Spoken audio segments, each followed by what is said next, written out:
Hi అండి, నేను మీ Varalakshmi kitchen స్వాగతం. అందరూ బాగున్నారా? అందరూ బాగోవాలి, అందులో మేము ఉండాలని మనస్ఫూర్తిగా దేవుని కోరుకుంటున్నానండి. ఈ రోజు చికెన్ కోఫ్తా కర్రీ చేశానండి. టేస్ట్ మాత్రం చాలా బాగా వచ్చింది. చపాతీకి కానీ వైట్ రైస్ కానీ టేస్ట్ అయితే మాత్రం అద్దరిపోద్దండి కోఫ్తా కర్రీ. అది ఎలా తయారు చేసుకుందాం ఆ ప్రాసెస్ లోకి వెళ్ళిపోదాం రండి. ఈరోజు చికెన్ కోఫ్తా కర్రీ చేసుకుందామండి. దానికి కావాల్సినవి నేను ఒక 8 పచ్చిమిరపకాయలు తీసుకున్నాను, ఒక ఎల్లుల్లిపాయ రంజలు తీసి పెట్టాను, కొంచెం అల్లం ముక్కలు కట్ చేశాను, ఒక ఉల్లిపాయ కట్ చేశాను, మీడియం సైజ్ ఉల్లిపాయ, కొంచెం కొత్తిమీర తీసుకున్నాను, 1/2 కేజీ చికెన్ తీసుకున్నానండి. ఇప్పుడు ఈ ఉల్లిపాయలు ఈ పచ్చిమిరపకాయలు మనం మిక్సీ పట్టేసుకోవాలి. అల్లము ఉల్లిపాయ అన్నీ వేసి మిక్సీ పట్టేవాళ్ళండి. ఫస్ట్ ఇంకోండి అన్నీ వేసేస్తున్నాను, వేసేసి మిక్సీ పట్టాలి. ఇంకోండి కొంచెం నలిగాయి కదా, ఇప్పుడు కొత్తిమీర కూడా వేసేసుకుందాము. అలాగే చికెన్ కూడా వేసేస్తున్నానండి. ఇందులోనే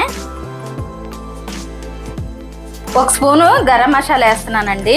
అలాగే 1 స్పూను ధనియాల పొడి, 1 స్పూను జీలకర్ర పొడి, 2 స్పూన్లు శనగపిండి అండి. ఇంకోండి శనగపిండి 2 స్పూన్లు వేసాను. 1 స్పూను కారం వేస్తున్నానండి. 1 స్పూను సాల్ట్ అంటే రుచికి సరిపడగా. ఇవన్నీ వేసుకున్నాం కదండి. ఇప్పుడు మిక్సీ పట్టుకుందాం మళ్ళీ. చూడండి మెత్తని నలిగిపోయింది కదా. ఇప్పుడు నేను ఆనియన్స్ వేపి పెట్టానండి. కొంచెం ఆనియన్స్ వేసుకోవాలి. ఇందులోనే ఒక చెక్క నిమ్మరసం కూడా వేసుకోవాలండి. ఇంకోండి 1 స్పూన్ నెయ్యి వేస్తున్నాను. బటర్ ఉన్న వాళ్ళు బటర్ వేసుకోవచ్చండి. నాకు బటర్ అయితే లేదు, అందుకని నేను నెయ్యి వేస్తున్నాను. 1 స్పూన్ నెయ్యి వేసాను. ఇప్పుడు ఒకసారి ఇలా మిక్సీ తిప్పుకుందాం.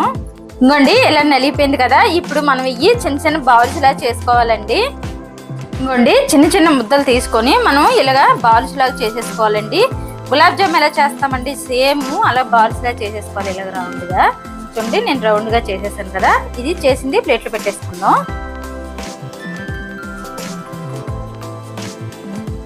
ఇంకోండి అన్ని ఇలా బాల్స్ లాగా చేసేసుకున్నాం కదా. దీనికి కావాల్సింది మనం ఇంకా మసాలా 1 కప్పు పెరుగు తీసుకున్నానండి. ఈ కప్పు పెరుగు వేసేస్తున్నాను. ఇందులో కొంచెం ఫ్రైడ్ ఆనియన్స్ కూడా వేస్తున్నానండి. ఇప్పుడు ఇది వేసేసుకున్నాం కదా, మనం మిక్సీ పట్టుకోవాలి.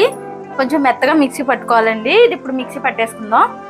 ఇందులో ఈ పెరుగులో 2 స్పూన్లు జీడిపప్పు పొడి కూడా వేయాలండి. నేను 2 స్పూన్లు జీడిపప్పు పొడి వేస్తున్నాను. ఇదిగోండి ఇప్పుడు ఇది మొత్తం కలిపి మనం మిక్సీ పట్టుకోవాలి. ఇంకోండి కళాయి పొయ్యి మీద పెట్టి 4 స్పూన్లు నూనె వేసాను. దానికి కావాల్సిన మసాలాలు 2 బిర్యానీ ఆకు, ఒక 5 లవంగాలు, 1 స్టార్ పువ్వు, ఒక 4 ఇలాచి, 2 దాల్చిన చెక్క ముక్కలు తీసుకున్నానండి. ఇప్పుడు ఇందులో వేసేసుకుందాం మనము. ఇప్పుడు ఇందులో 1 స్పూను అల్లం పేస్ట్ వేసుకుందామండి. ఈ అల్లం పేస్ట్ 1 నిమిషం పాటు ఇలాగా పచ్చివాసన పోయే వరకు వేసుకోవాలి. కొంచెం కారం వేస్తున్నానండి. ఆల్రెడీ పచ్చిమిరపకాయలు వేసాం కాబట్టి. కొంచెం సాల్ట్, కొంచెం పసుపు, ఇవన్నీ వేసుకున్నాం కదా. ఇలా కలిపేసుకుందామండి. 1 అర చెంచా గరం మసాలా, 1 అర చెంచా ధనియాల పొడి కూడా వేస్తున్నానండి. ఇవ్వండి ఇప్పుడు వేసుకున్నాం కదండి, కలిపేసుకుందాం అండి. పెరుగు ఫ్రైడ్ ఆనియన్స్ పెట్టుకున్నాం కదా. ఇప్పుడు ఈ ముద్ద ఇందులో మనం వేసేసుకోవాలి. వేసుకొని ఇలా కలిపేసుకోవాలండి. ఇలా కలిపేసుకొని 1 నిమిషం పాటు మూత పెట్టాలి. ఇవ్వండి 2 నిమిషాలు మూత పెట్టుకోవాలన్నాను కదా. చూడండి ఇలా ఉడికిపోయింది కదా. ఇప్పుడు ఇందాక మనం బాల్స్ ఇలా చేసుకున్నాం కదా, అవి ఇందులో పెట్టేసుకుందామండి. ఇవ్వండి ఇలా పెట్టేసుకోవాలి. పెట్టేసి మూత పెట్టేవాళ్ళండి, కదపకూడదు. ఇప్పుడు మనము ఇవి కొంచెము ఇలాగా టర్న్ చేసుకోవాలండి. ఇలాగా ఈ మసాలాలో నుంచి అడిగిది పైకి, పైది అడిగికి వెళ్ళేలాగా ఇలా టర్న్ చేసుకోవాలి.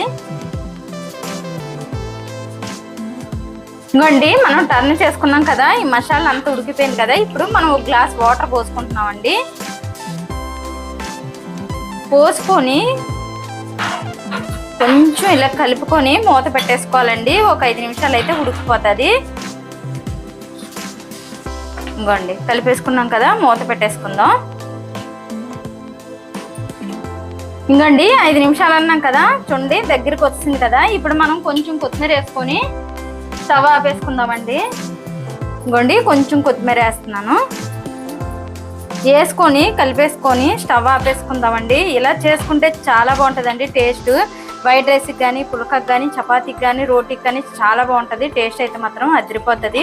చూడండి ఎంత బాగుందో చికెన్ కోస్తా కర్రీ, సూపర్గా ఉంటుందండి. టేస్ట్ అయితే మాత్రం నచ్చితే లైక్ చేయండి, షేర్ చేయండి, కామెంట్ చేయండి, సబ్స్క్రైబ్ చేయండి. కాకపోతే ఒకసారి ట్రై చేయండి ఎలా ఉంటుంది అన్నది.